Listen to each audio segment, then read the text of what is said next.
So how much gear can you fit inside the Voyager camera backpack? Before we jump in, like, subscribe, and tap the bell to be notified of all future videos. So before getting into the bag, I would really just consider how much gear you actually need. Oftentimes we get tempted to overpack and put 5-6 lenses, 2-3 camera bodies. Sometimes we actually need that stuff, but oftentimes we never get around to using it. Ultimately, it really depends on what you're shooting. If you're shooting real estate, chances are that you'll probably at least need a camera with a lens and probably a drone if you want to do those walkthrough videos. So make that the center point of your bag. Then pack your camera and then think about the lenses.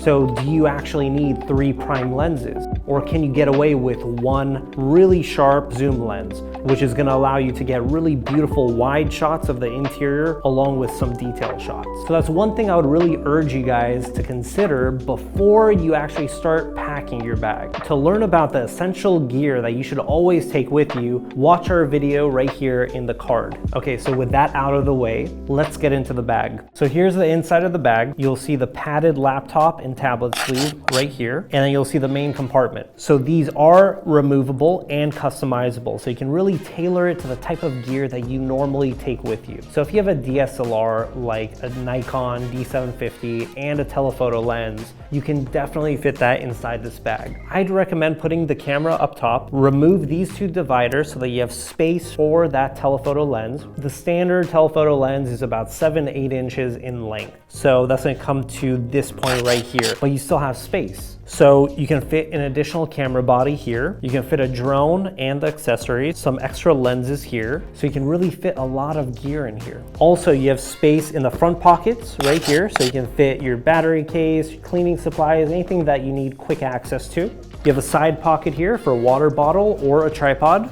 You also have 2 accessory straps on the bottom of the bag, so you can easily fit an extra tripod or any other accessories that you're gonna take with you. And you have a hidden compartment on the back side of the bag, so things like your passport, wallet, keys. So to recap, I would really urge you guys to not overpack, because oftentimes you're probably not going to use every single gear. The second point is, if you need more gear, you have a lot of space to work with. It's really just about creating those different compartments and maximizing the organization and the efficiency of your bag. So you don't have to fill up your bag to the brim. If you keep at least 10 to 20% empty in the bag, your shoulders and your back are going to thank you. If you found this video helpful, like, subscribe, and tap the bell to be notified of all future videos. We'll see you next time.